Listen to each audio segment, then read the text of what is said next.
Bueno, hoy día vamos a ver principalmente inducción y, eh, y energía magnética, ¿ya? Entonces, primero, comenzando con inducción, ¿recuerdan qué era la inducción? ¿Sí? ¿Nadie? Ya, bueno, recuerden que hasta el momento habíamos estudiado campos magnéticos, campos eléctricos, pero nos dimos cuenta o se dieron cuenta, eh, al hacer este experimento, por ejemplo, tenía una bobina ahí, una especie de bobina ahí, y yo acercaba un imán, lo que marcaba este amperímetro, por ejemplo, era que aparecía una corriente. Entonces, un cambio eh, de campo magnético genera o induce corrientes, ¿ya? Entonces, lo que se daban cuenta es que era cuando que dejaban, incluso cuando lo dejaban quieto el imán, esto volvía a ser, porque desaparecía esa corriente. Entonces, cuando hay un campo que está variando, se genera una corriente, se induce una corriente. Entonces, esa es lo principal que hay que entender en inducción, ¿ya? Entonces, otra cosa que también corrientes variables, bueno, saben que los campos magnéticos dependen de la corriente, de carga fluyendo. Cuando la corriente también varía, eso genera una variación en los campos magnéticos y eso a su vez genera inducción de corriente, ¿sí? Entonces una cosa lleva a la otra. Entonces, aquí vamos a hacer un ejercicio parecido al que, si es que no es el mismo en verdad, pero con otras preguntas, del último ejercicio, ¿ya? Aquí tenemos un toroide, ¿sí? Básicamente la misma idea del ejercicio, ¿ya? Esto en verdad es como una especie de cilindro eh, cerrado, como un flotador, podrían pensarlo, sí, una dona, y eso se enrolla con un cable, ¿ya? Pero para simplificar este problema se representa con espiras, ¿ya? Entonces son como puros circuitos así, N circuitos, ¿ya? N espiras. ¿Ya? Entonces así se simplifica un poco este problema, la forma de pensar. ¿Ya? Y entonces, tal cual. Eh, Esto está en una instancia A, esto en una instancia B, pero queríamos repasar algunas cosas que notamos blanda en el ejercicio. Y es importante que esto eh, bueno, y también se entienda más porque, si no mal recuerdan, utilizaron la autoinductancia y me imagino que muchos no tenían idea de qué era. ¿Ya? Así que ahora vamos a entender un poco más cómo la usaron o de dónde aparece. ¿Ya? ¿Hay dudas hasta ahí? Entonces, lo primero que nos pregunta en este ejercicio es determine la autoinductancia del toroide. ¿Ya? Entonces, si no mal recuerdo, en el ejercicio les dieron esto,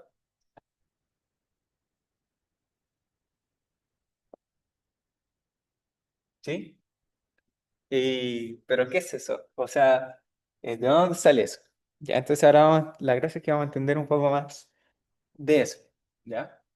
Entonces, L es la autoinductancia y se va a relacionar con el flujo magnético y la corriente, ¿ya? Y el N aparece en este caso debido a las N espiras que hay, ¿ya? Si fuera solo una espiral, no estaría esa N. Pero ahora se van a dar cuenta de dónde sale eso, ¿ya? Entonces la autoinductancia es una propiedad de los circuitos de generar un voltaje en sí, ¿sí? Cuando la corriente que atraviesa fluye sobre ellos, cambia. ¿Ya? O sea, no sé si les dijeron, en verdad en el ejercicio salía I, pero en verdad para que todo esto tenga sentido, esa I debe depender del tiempo y debe estar cambiando, ¿sí? A pesar de que en el ejercicio les dijeron usen I, esa no es constante, porque si no, directamente no habría autoinductancia, ¿sí? ¿ya? Y la autoinductancia, bueno, como les dije, es la propiedad de generar un voltaje sobre sí mismo, ¿ya? Entonces se describe de esta forma. Cuando la corriente varía, se genera un voltaje que va a depender eh, de la corriente, ¿sí? Tú también supones. Entonces, si se dan cuenta, se genera un voltaje a partir de, bueno, la autoinductancia es como una especie de inercia magnética, que es básicamente una constante que va a determinar cómo el cambio de corriente va a generarnos ese voltaje, ¿sí? Entonces, por eso, si se dan cuenta, si tenemos una corriente constante, no se va a generar esta diferencia de potencial, ¿sí? Entonces, por eso, ténganlo en cuenta, ¿ya? O sea, aquí básicamente en el ejercicio debería haberse dicho como para ser más cuidadoso, decir que esa corriente varía en el tiempo, ¿sí? O si no no se generaría eh, esa diferencia, ¿ya? Pero también tenemos, si se recuerdan de eh, la ley de Faraday-Lenz, que, bueno, ¿recuerdan qué era eso? ¿Qué era el E de esa fórmula? Ahí está la...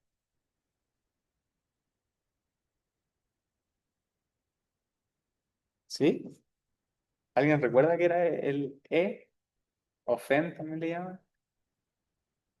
Ya, básicamente, ¿sí? ¿Alguien?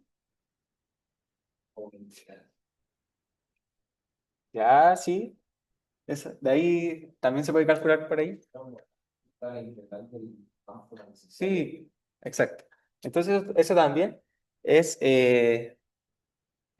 un voltaje. Se podría ver como. Entonces, si igualamos ese voltaje, y es el mismo que ese, eh, tendríamos que. Hola,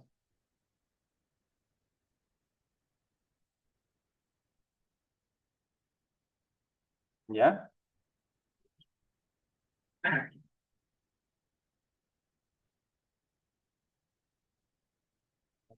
¿Sí?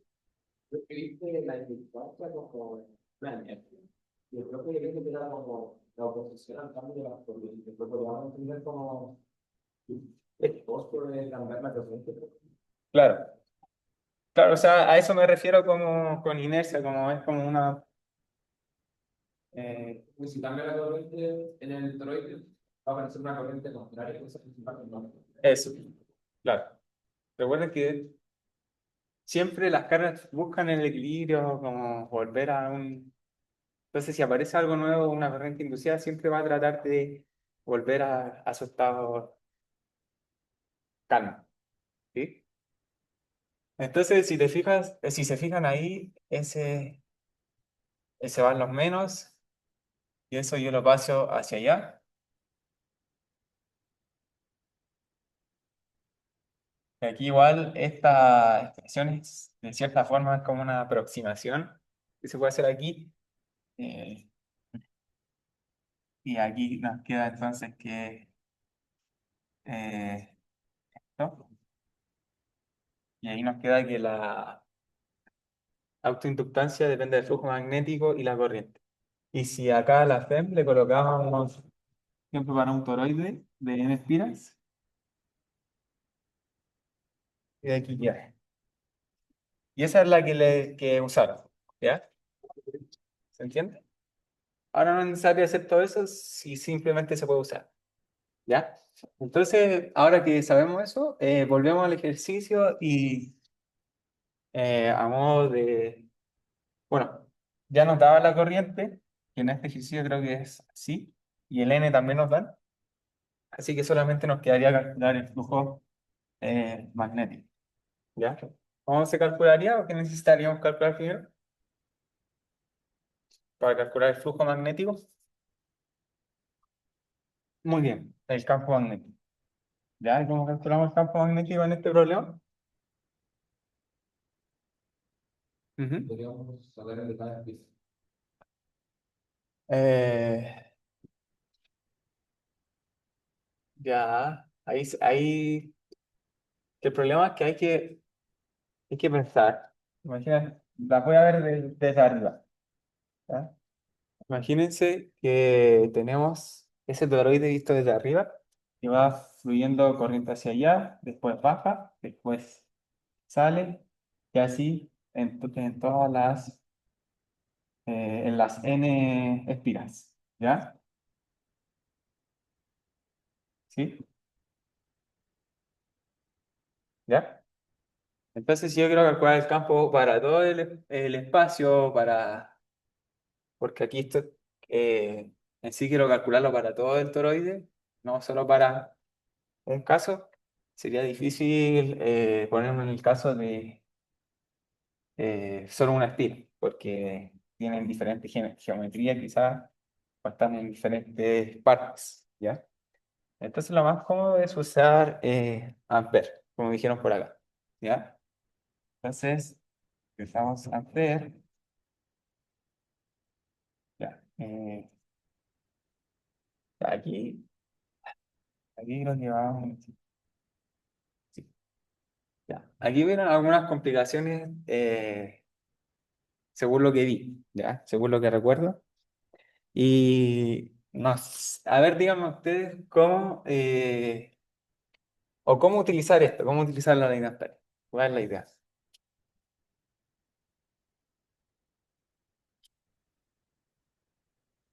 ¿Ya? ¿Sí?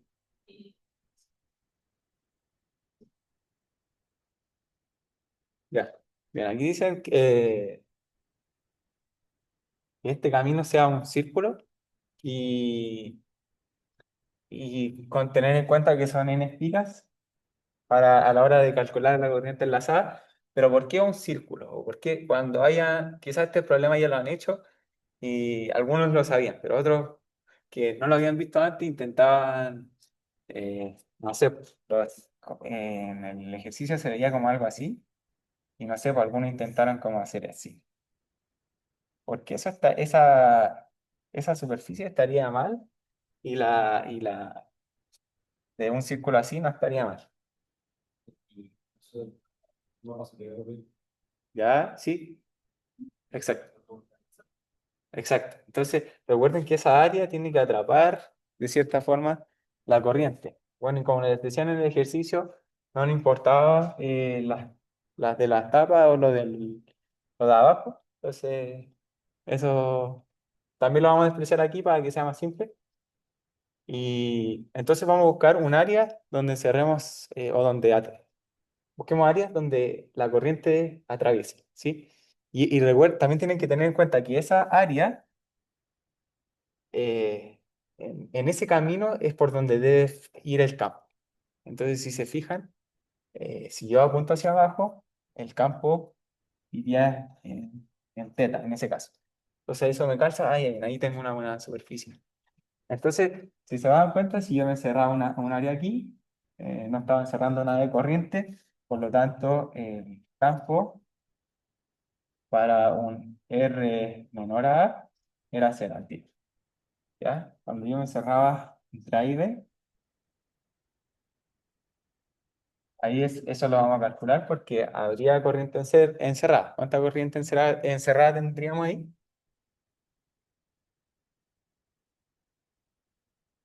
Fíjense, recuerden que cada una está en una espira y olvídense de las tapas, solo consideramos. Entonces serían como puras. ¿Ah? Exacto. Sería N por I. eh, bueno, eso sería N por I porque básicamente hay N cables bajando con corriente I fluyendo hacia abajo, por ejemplo. Pero ahora si yo me salgo de B, ¿cuánto sería? Claro, sería cero, porque aquí tendría, bueno, no considero las tapas y la base, tendría NI bajando y ahora NI subiendo, por lo tanto, la corriente que entra es la misma que sale, cero. ¿Se entiende eso? ¿Ya? Entonces, quizás para algunos ya esto lo tienen dominado, pero eh, no está mal recordarlo o ver bien cómo se hace. porque si le sale algo con geometría diferente, tienen que tener esas ideas frescas, ¿sí? ¿Ya?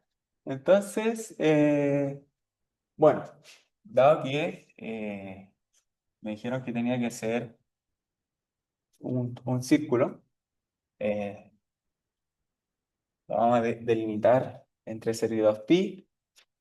El campo va a depender de R, ¿sí? Eh, ese círculo, eh, ¿sí? ¿Ya? ¿Sí? ¿Todo claro hasta ahí? Y bueno, ahí básicamente era eso.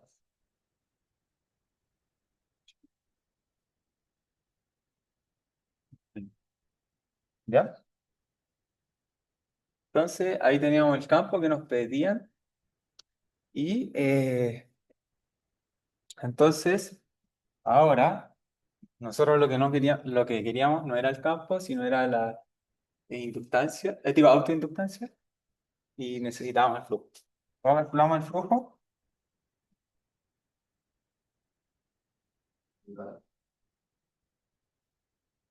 Ya, el campo, aquí,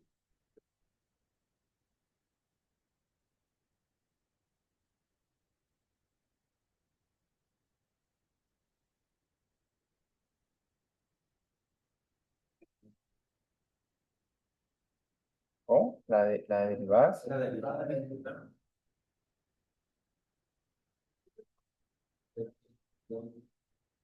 Claro, o sea, eso.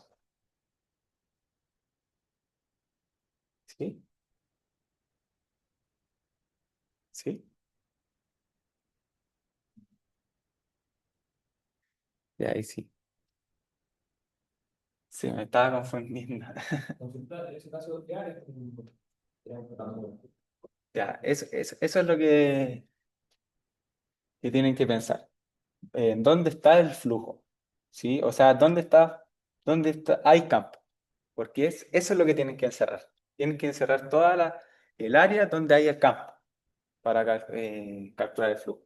¿Sí? Entonces yo me tengo que encerrar un área donde fluya el campo. ¿Ya? Entonces, si me doy cuenta, acá sabíamos que no hay campo. Acá afuera tampoco hay campo. Entonces, y dijimos que nuestro campo va en teta. Entonces, nuestro campo va a estar yendo así.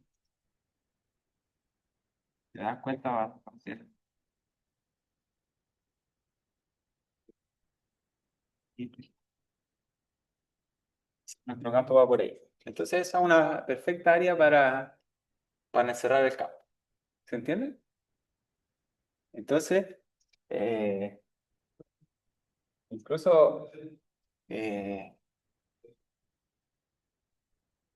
puedo saltarme la integral y ya sé el área que es B menos A por H y el campo lo había calculado.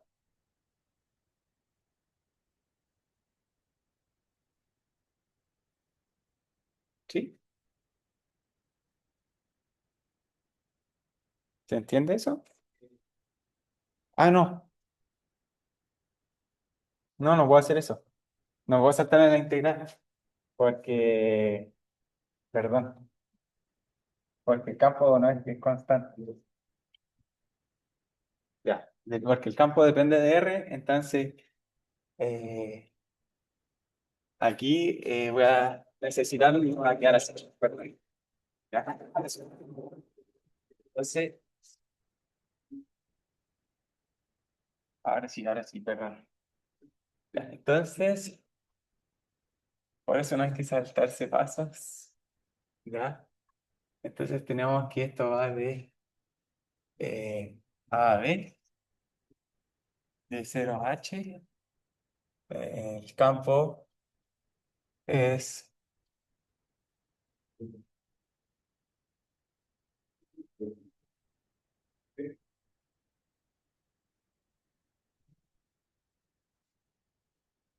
¿sí?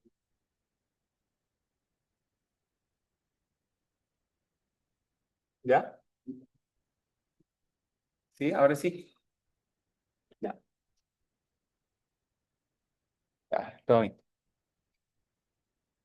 Entonces, ahora sí. H, L, N, I, dos, I. Y aquí quedaría el logaritmo. Ahora sí. ¿Sí? ¿Vale? ¿Por qué estábamos usando el área como del rectángulo y no la circunferencia? Ya.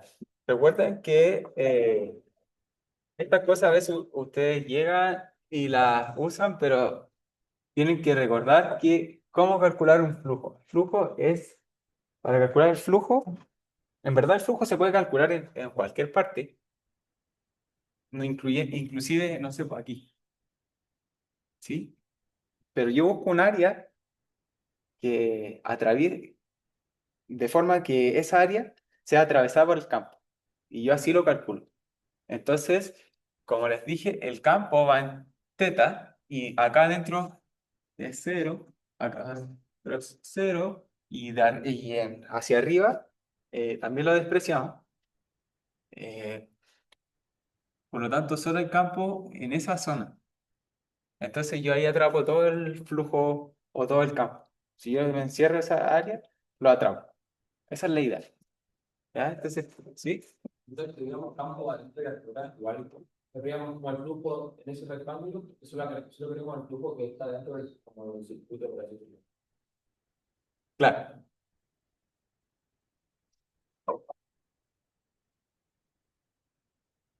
Tú dices si hay campo acá. Igual teníamos nosotros solamente el flujo dentro del rectángulo, hubiera campo fuera.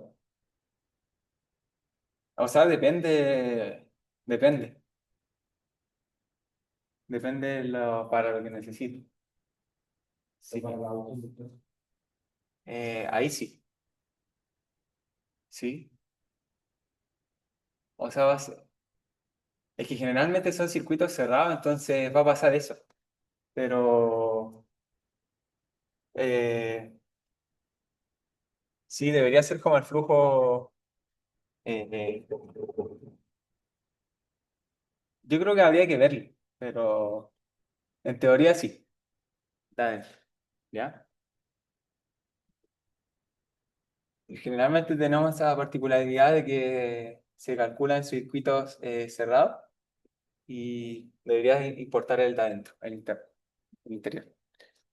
¿Ya? Entonces ahí ya teníamos el problema listo, dado que conocíamos todo para calcular la autoinductancia. ¿Ya? Aquí lo siguiente que nos pedían era la energía magnética almacenada. Y bueno, esta parte es bien directa, porque una vez que conocemos la autoinductancia, hay varias formas de calcular la energía magnética, ¿ya? Que se las voy a dejar para que las conozcan, ¿ya?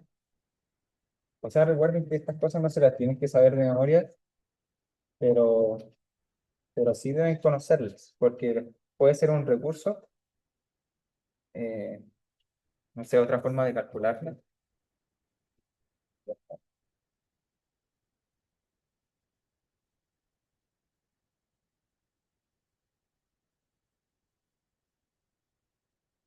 Ya, otra forma de calcularla. Tenemos todas esas formas. Una, dos, tres y cuatro.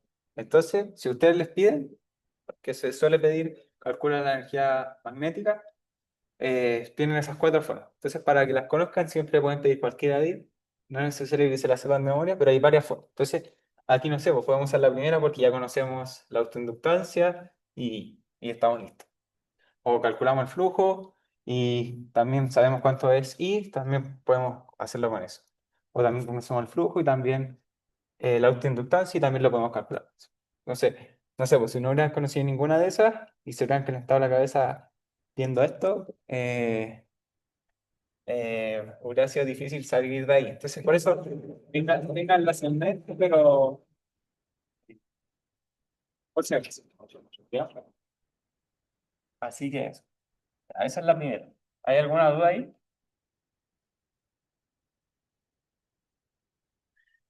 Ya. Entonces ténganlo en cuenta esa expresión, por si acaso. ¿Ya? Y lo que vamos a ver ahora es considere dos espiras coaxiales de radios.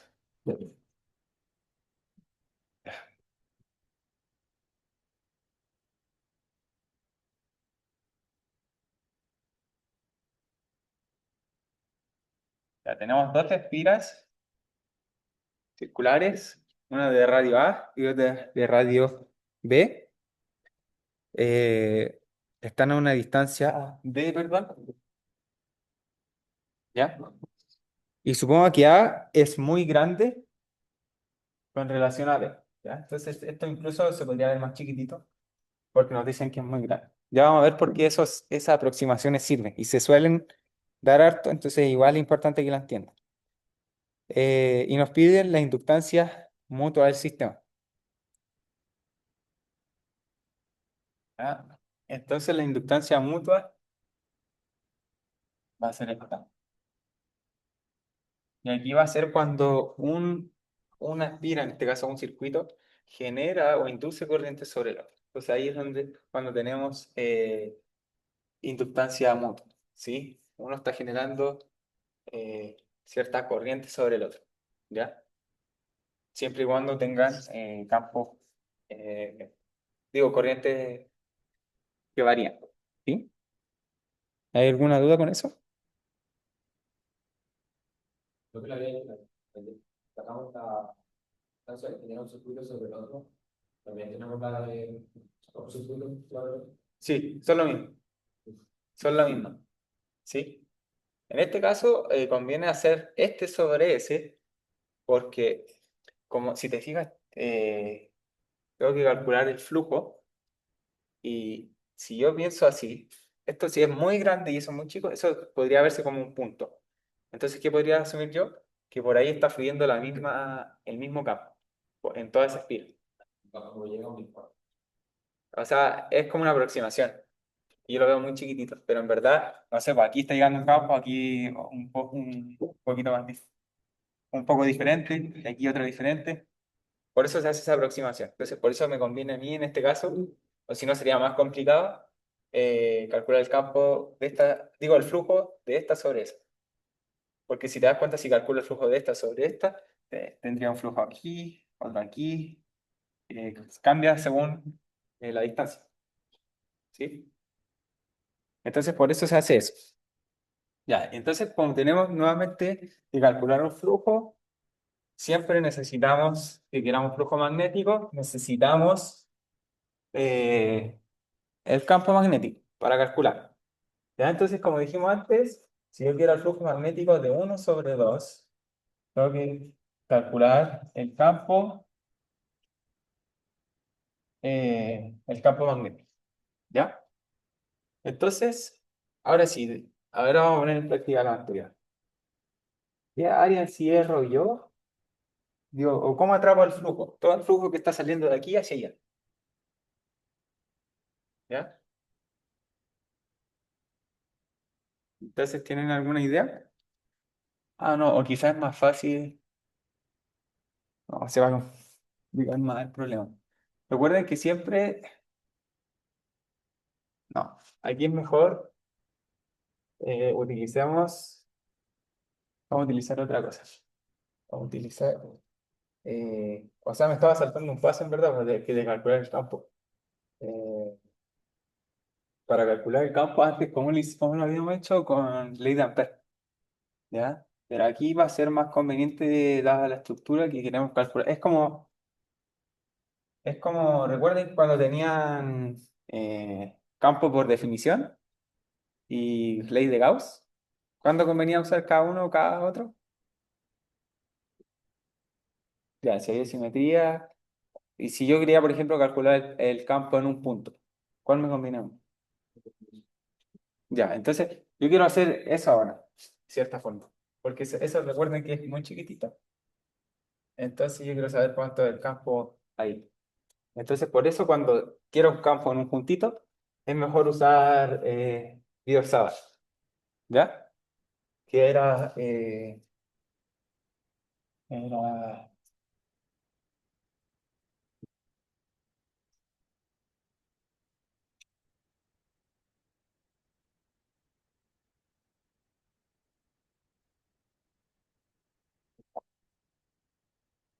algo. Ahí. ¿Sí? Entonces, dado que queremos el campo en ese punto, que en verdad es una espira, pero muy lejana, entonces le damos con un puntito, lo vamos a calcular de esa forma. ¿Recuerdan cómo usar esto? ¿Ya? Vamos a empezar. ¿Qué era R? ¿Ya? ¿Y a dónde queremos medir? ¿Ya? El R'.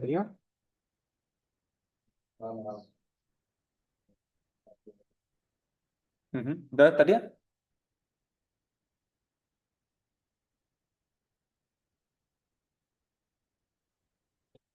Acá sí. Ya, muy bien. En A, está. Sí, está en esa misma instancia y este dato. ¿Sí? ¿Ya? Ojo que eso eh, quizás puede confundir, porque recuerden que o sea, uno lo ve así y dice, ah, es constante, pero en verdad es un ciclo. Pero recuerden que eso sí depende o sea, de R, si no me equivoco. Sí, porque voy a tener un tetatongo ahí, otro acá, entonces va a depender del R. Entonces eso es lo que le da la variabilidad para rellenar el círculo. ¿Sí? Entonces, a pesar de que se vea constante así, no es, ¿ya? El círculo. Y nos falta el D. ¿Qué era eso?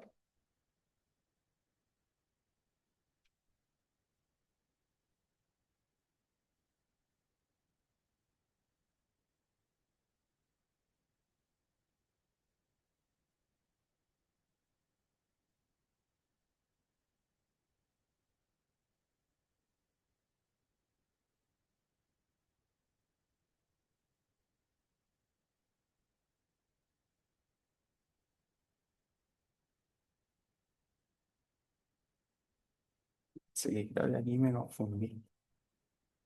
Por eso mismo que les decía acá.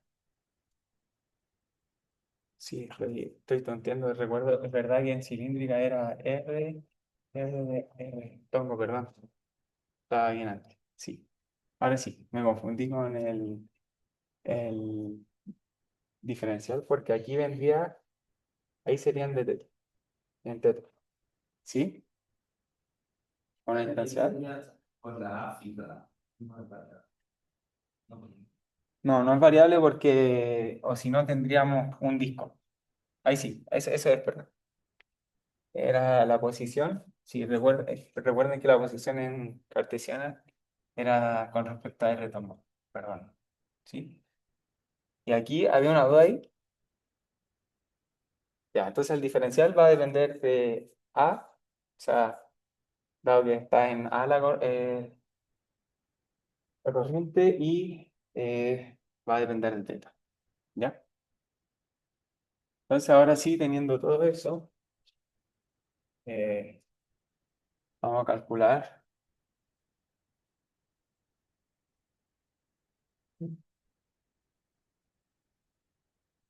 eh, los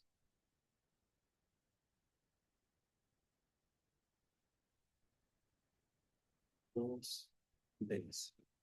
Uno menos A,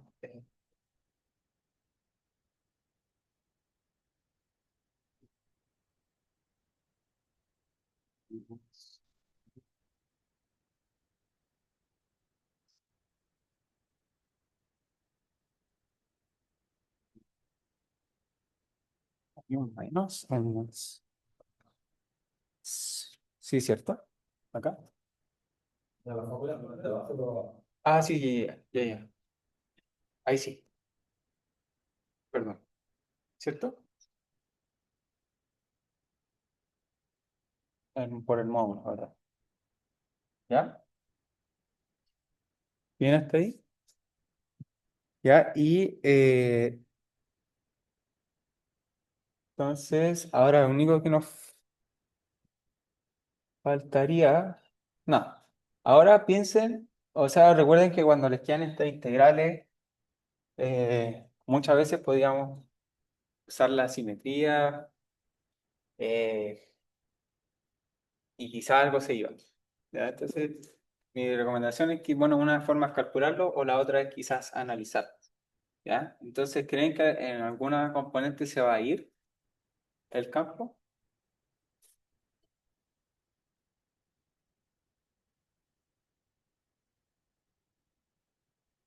Yo creo que no importa el campo solamente en la dirección Z. Ya, a ver, aquí tendríamos teta cruz z nos da en R, ¿cierto? Y esto, teta cruz menos z, ¿ya? Entonces, si lo pensamos, recuerden que la corriente va hacia acá, por lo tanto el campo iría así, ¿sí? Y, eh, ¿ya?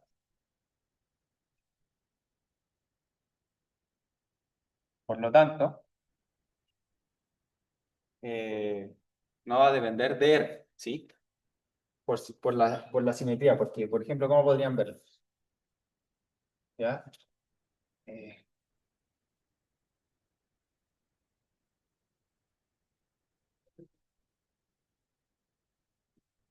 por ejemplo, si yo me paro aquí en, en ese punto, ¿ya?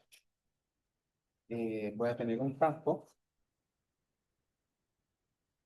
¿ya? Y si yo me paro, por ejemplo, aquí, ¿cómo va a ser ese campo? El nivel que puedo hacer verificar.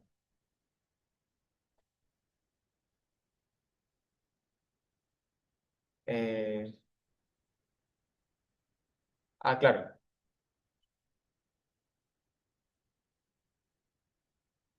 ¿Sí? ¿Se entiende? Se confunde más. No sé cómo lo ven ustedes. ¿Sí? ¿Se entiende la idea? Bueno, solamente va a quedar en cero. ¿Ya? Entonces, aquí estaría con eso y estaría. Aquí nos faltó poner a 2000.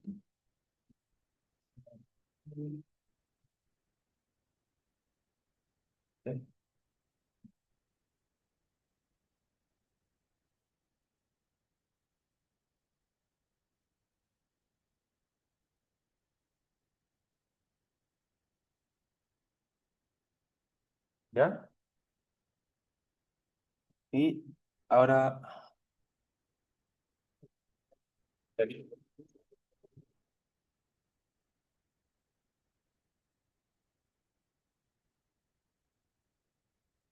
lo último para cerrar eso.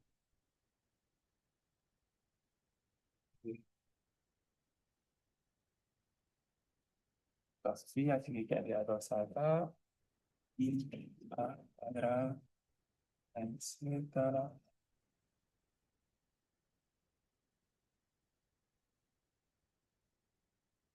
Sí.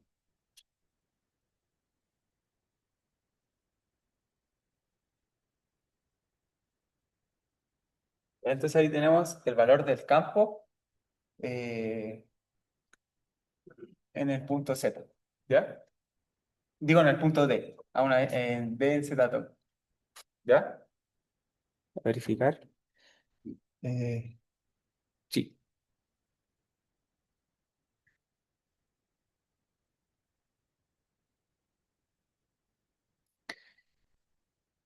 ¿Sí? Es que acá acá había un menos y esto también tenía un menos, dado que es menos R'. ¿Sí? Entonces ese menos con ese menos queda positivo. ¿Sí? Ya. Entonces, toma. Ya. Y ahora lo único que nos falta era calcular el flujo. ¿Sí?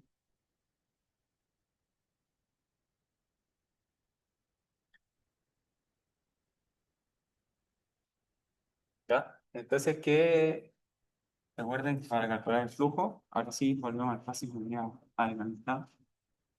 Eh, ¿Qué área buscamos encerrar en este caso? ¿O qué zona buscamos? Aquí va lo que hablábamos antes. Que aquí hay campo en todo el espacio, ¿sí? Pero no queremos atrapar todo el campo, queremos atrapar un determinado flujo. Y ahora sí confirmo lo anterior que sí es dentro del circuito lo que queremos calcular. La autoinductancia o la inductancia mutua va a depender del flujo interno, o sea, que atraviese el circuito. En este caso sería la espira B, o sea, de arriba. Entonces, esa es la área que buscamos, en donde buscamos atrapar el campo. Entonces, ¿cómo sería? ¿Cómo representa esa área? Esa superficie. ¿Ah? O sea, más fácil. O sea, bueno, la tapa de un cilindro es un círculo, entonces, o sea, eso. Sería, ¿sí? Y ahora es donde hago la aproximación.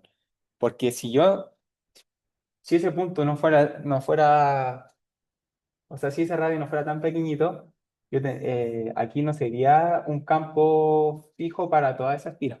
Pero se puede hacer esa aproximación como es tan lejano, o sea, como es tan pequeño.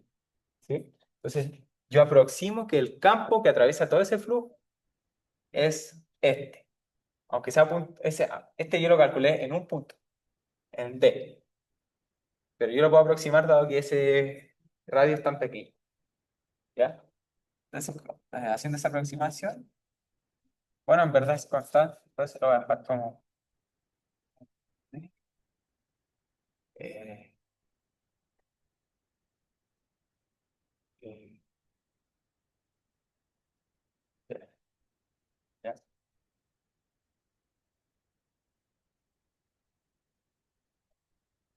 ya. ¿Sí? Ah, sí, sí, sí. Ahí sí. ¿Ya? Ahí nos queda el flujo. ¿Ya? Espera. Y ahí estaríamos. ¿Sí? No, este suelta 2pi y este suelta r cuadrado partido en pi. En 2. Ah, este. Ah, sí, sí, sí. Entonces ahora sí encontramos el flujo y entonces la inductancia, no, eh, inductancia mutua sería el flujo que encontramos recién y la corriente que circula en la espiral de abajo. Que esa también era A. Recuerden que esa debe depender del tiempo. ¿Ya? Y ahí estaríamos con eso. Y eso era todo lo que nos pedían. Era bien corto. Si se fijan, en temas de inductancia es básicamente calcular el flujo magnético. ¿Sí? Como dijimos, dentro del circuito. ¿Ya? ¿Alguna otra duda ahí? Sí, sí, Elías es conocida. ¿Ya? ¿Sí? Pero si nosotros no hubiésemos preguntado cuando el chico para adelante habría cambiado como el el flujo, ¿no? Sí, pero también cambiaría la corriente. O sea, depende de las corrientes que estén circulando, pero ahí habría que tener cuidado, como dije antes, porque si calculamos así, queramos calcular el flujo, el campo acá eh, puede ser distinto acá, entonces hay que tener cuidado con eso. Por eso se usa esa aproximación de ir del grande al pequeño. Tengan cuidado con eso. ¿Ya?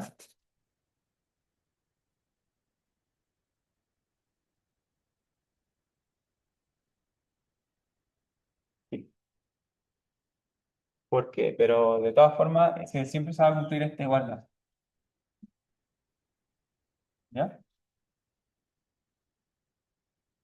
Y lo último, el problema 3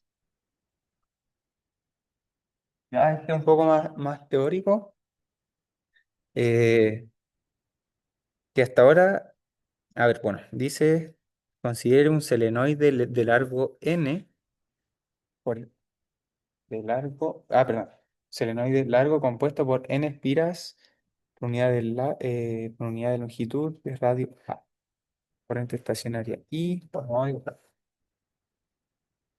A ver, sí.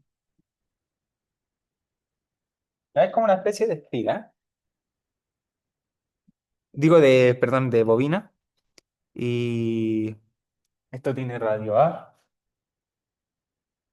circula una corriente I. Y la gracia del solenoide es que está relleno de un material magnético lineal. Entonces acá adentro, piensen que podría haber eh, sí, hierro, algo así. Hay un material magnético, ¿ya? Entonces, eh, cuya permeabilidad es 0. Ahora sí. Y ya nos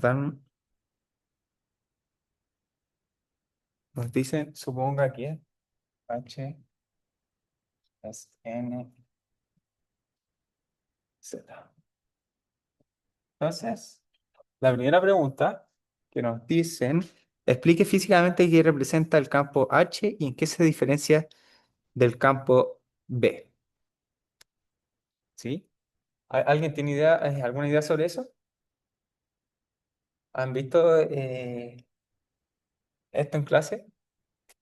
¿O nunca han visto? Primera vez que ven H. Dice yo en clase, pero no alcanza. ¿Ya? Lo podía evitar. Ya. Entonces, hasta ahora, bueno, les voy a explicar primero la relación entre B.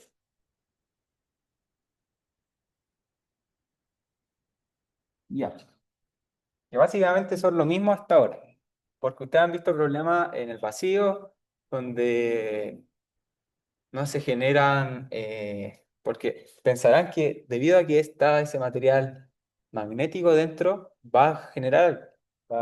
probablemente va a inducir corriente o va a generar su propio campo magnético, ¿sí? Va a producir, de hecho, justamente eso es lo que va a pasar. Se va a magnetizar y va a producir un campo magnético. Eso que a veces puede ser bastante fuerte. Y, pero antes de eso, todo lo que habíamos visto, hasta el momento, el H es como, de cierta forma, podrían verlo como el campo magnético en el vacío. ¿Sí? Eh, el campo magnético, si quieren una definición más directa o más al grano, podría ser como el campo magnético generado por corrientes libres, podría llamarse.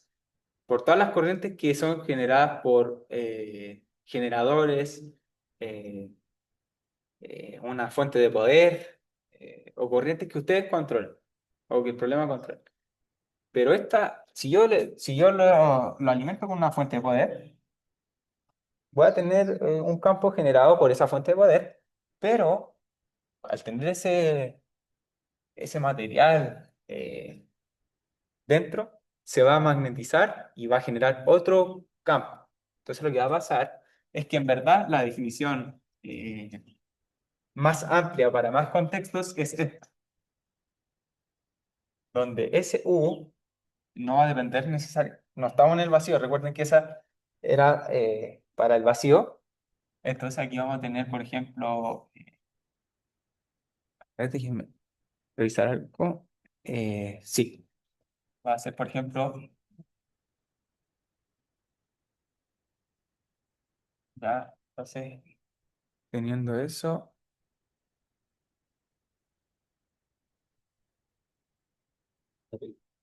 sí, al tiro voy.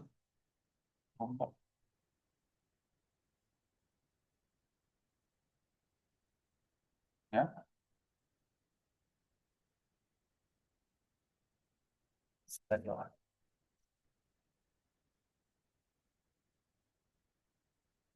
¿Ya?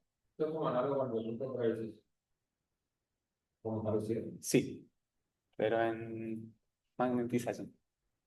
¿Sí? Entonces, esto es como, eh, es el campo generado por la magnetización del material. Entonces, en verdad eso del campo, si bien en el vacío son casi lo mismo, pero cuando hay materiales que se pueden magnetizar, esta es la verdadera expresión de un campo magnético. ¿Ya? Y se fijan, aparece esta nueva componente. ¿Ya? Eso es como lo principal. ¿Ya? Y recuerden que, por ejemplo, dado que el H es similar al campo, no sé, pues incluso pueden usar Ampere y decir eh, perdón, decir que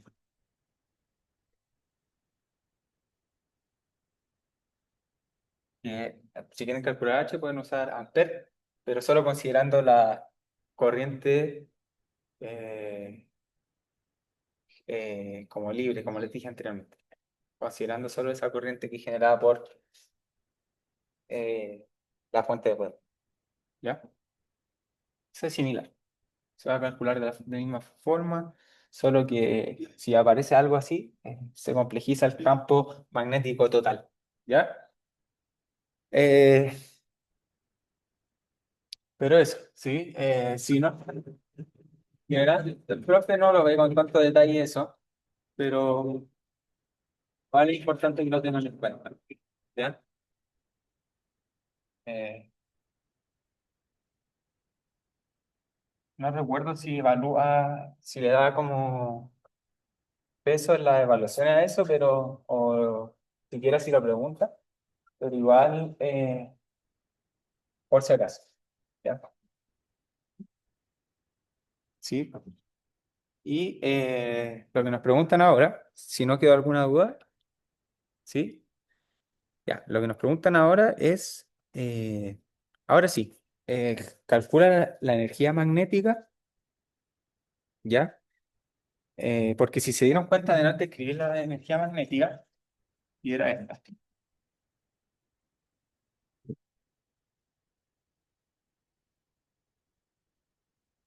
Entonces, podemos calcular la energía magnética a partir de H y del campo, ¿sí?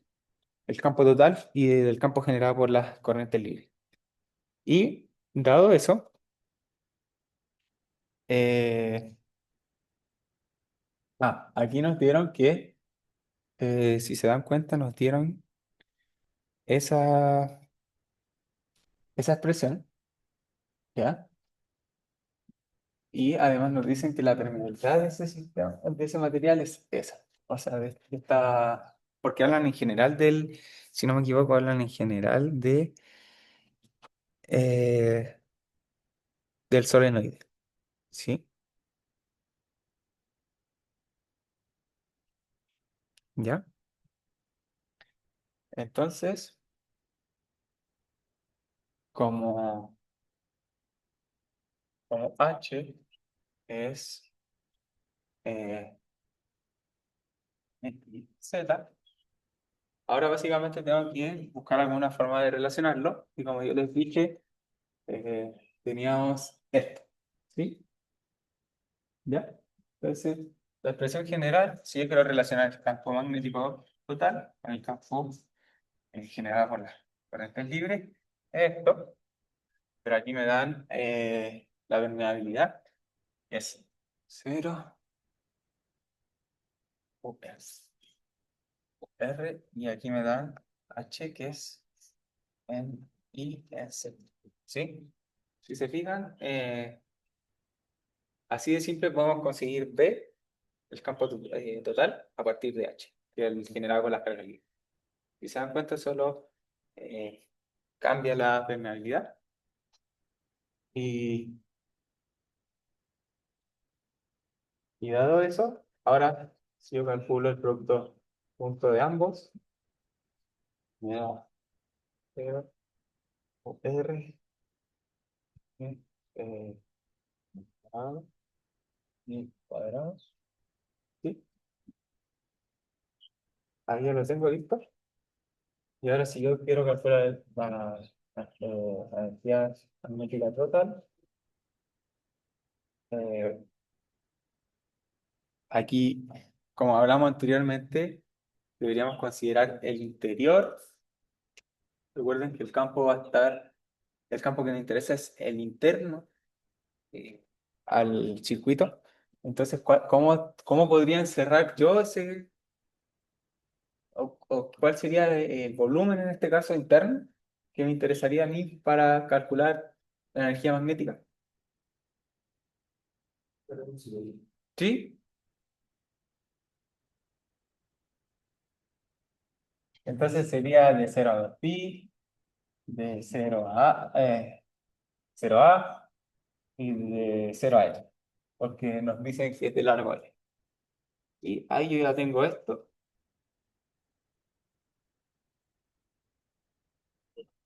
eh,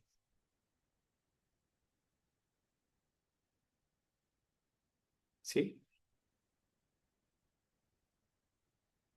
Y o también, entonces eso me va a dar los constantes, y eso es el área de digo, el volumen de un cilindro, que es pi por a al cuadrado por e. ¿Ya? Y ahí entonces tenemos la energía magnética total. ¿Ya? ¿Sí?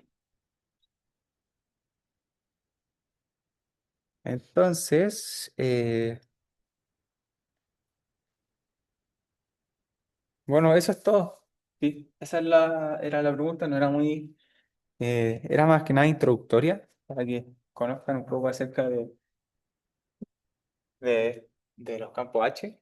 Sí, el profe no le da mucho énfasis, pero no está mal, no está de más saber. ¿Ya? Eh, eso, eso principalmente. ¿Sí? David, yo no, si se vas a preguntar todo esto, no daría que el material es lineal, homogéneo, isotrópico y cosas así. Sí, o sea, lo importante es que te van a dar la permeabilidad. Sí, con eso ya se. O igual, sí, igual algunas veces puede llevar algún truco eso, ¿ya? Pero va a ser especificado en el caso de. Voy a preguntar más igual si va a ser evaluado para ver, para que lo consideremos en el siguiente auxiliar, ¿ya? Porque ahora creo que el profe iba a empezar, si es que no, ya empezó con ondas. En el control hasta, sí, hasta el jueves. Sí. Pero dudo que entre en ondas electromagnéticas. Sí, sí. No sé qué tanto han visto, qué están viendo ahora, no sé. ¿Ya? Pero, pero seguramente algo de esto. ¿Ya? ¿Alguna otra duda? Tengo preguntas, ¿cómo es?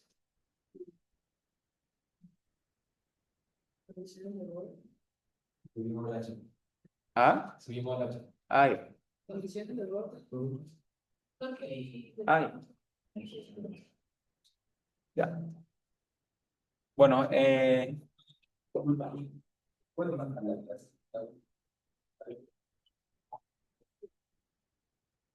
bueno, en teoría, no sé qué, según yo no se puede, no sé, no hay crisis tan complicadas de eso, pero hay que repasarle, ¿ya? Pero la idea básica es que esto es muy similar al campo, solo que se va a expandir cuando haya más conversación, ¿ya? Pero normalmente, no sé, aparece de la permeabilidad, pero el H se calcula, como les dije, con usar la ley de Ampere, pero solo para corriente libre. Y lo demás es diferenciado probablemente. Ah, igual hay que ejercicio, ¿sí? No he visto tantos de eso ahora último. ¿Ya? Eso, Daniel, el H no tiene una expresión propia que no dependa del campo. ¿Vale? O sea, sí, o sea, la única que se podría usar es esta, por ejemplo.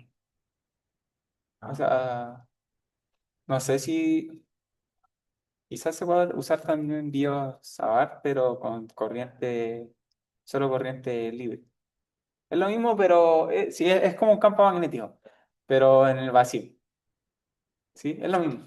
Se calcula igual que un campo magnético, pero tienen que tener en cuenta eso, que los otros generan esa magnetización, le suma, genera campo, y el campo total no es H. Esa es la ecuación. ¿Ya? ¿Sí? Entonces es más,